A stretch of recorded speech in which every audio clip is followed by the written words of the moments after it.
Just like kids can feel left out of the so-called popular group, women sometimes feel similar feelings. Maybe you're new to a neighborhood and you haven't made friends, or maybe you just don't gel with the other soccer moms. Well, my next guest has an interesting perspective on these kind of situations, which is rather than sitting around waiting for an invite, try pushing past your comfort zone to become a proactive friend maker. Jensen is good at this, even when it's not easy, and she says the payout is well worth the effort.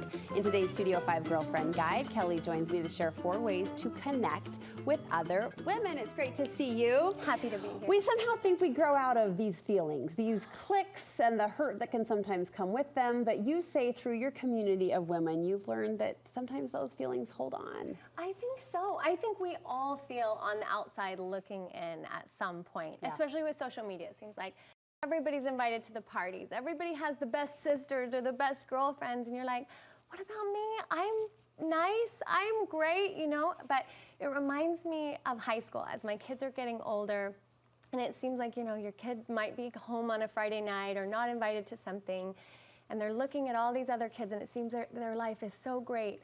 But then you talk to these other kids' moms and they're struggling just the same. Yeah. I think we're the same. All adults have the things they're going through, and they have different capacities at different times. So I'm saying, let's grab control of it. Let's be proactive. I always say, don't take it personal, make it personal. So that's what we're going to try to do today. I love it. And I always think, as I considered this topic and this conversation today, which I'm so excited to learn from you around, no one sets out to create an exclusive club. I refuse to believe that women set out to create this type of exclusion. I agree. And honestly, I think most people are good people. And if there are people who are creating small, tiny groups, I would just rather believe, like you do, that there's something going on there, and that we can hold a little space for that. We can move on and, you know, try to be the type of friend that we would want. All right, so let's move past those feelings and talk about how we can be that proactive friend maker. That's a good challenge right there. I'm a proactive friend maker. You say first, throw the party. Scatter the confetti. Absolutely, throw the party. And not just throw the party, but be the party. Yes. I feel like any of us that are parents, we give our kids this great advice. Like, this is how you make friends, and this is how you do friends, but rarely do we turn it on us, and I find that a lot of the advice that we give our kids is actually excellent for us.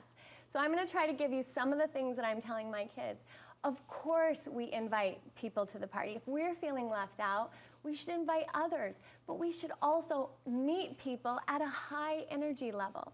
You know, no matter how left out you feel, or if you feel like the world's going on around you and everybody's doing something fun except you, operate on this level. Operate as you are, as you know to be, on the things that you value. Don't let it crush you. It's interesting how much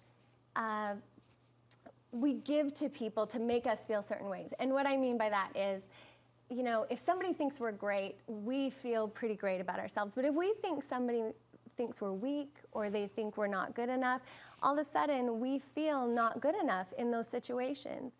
And I tell my kids, like, nobody can make you feel that way. And so instead, operate on this level and you'll attract this level. I love operate on that level. I love the challenge to bring the energy, bring the enthusiasm. I'm often left feeling a little sheepish when I see, it doesn't matter who it is, but when I see someone after a long period of time, I'm genuinely so excited, and I end up feeling like the cheesiest, you know, cheerleader. But I think that's a lost reaction. That's a lost art. Like, it feels so good. I would hope to have someone react that way towards you. And that's what I hear you say. More. I just had this conversation with my daughters yesterday when I was talking to them about this and what advice that they would give me in these situations.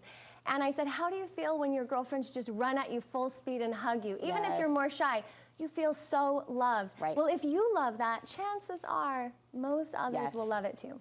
All right, we're going to be a party thrower. We're going to remember popularity has no power if we don't give it any. Isn't it interesting that sometimes we're looking out at these other things that are happening, and I think sometimes I challenge us to wonder why we want to be at that party. Is it because we value what's happening, or is it that we just want to be invited? We just want to be seen.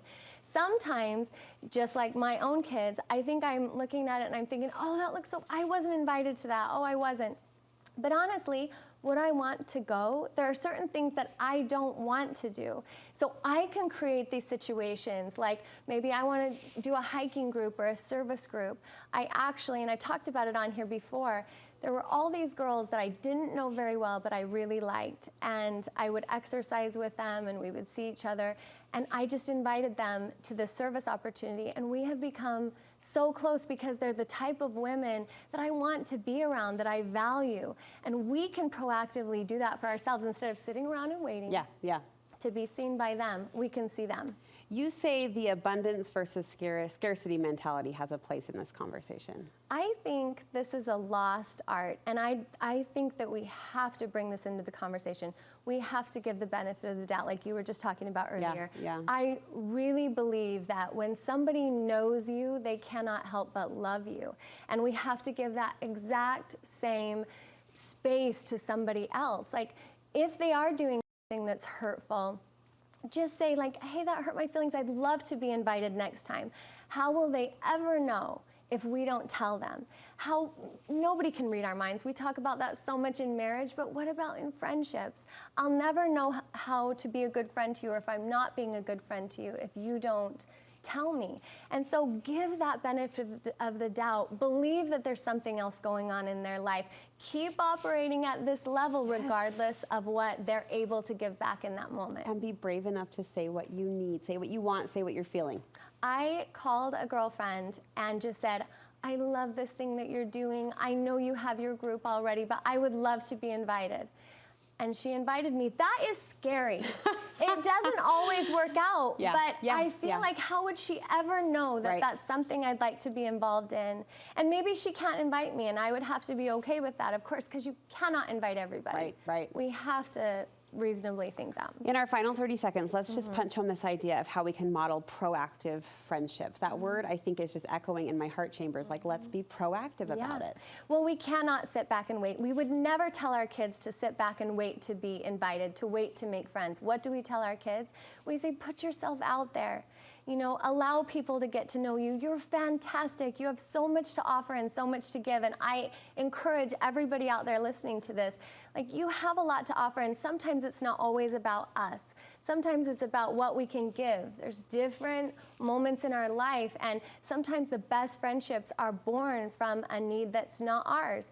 And it's our job to take control and to look for these people that will mesh and will create these friendships. And we can, in turn, invite more and open our circle to a horseshoe. Amen, sister. Your words are always so good, and your example shines bright too. We can do it. Thank you very much, Kelly. We love you.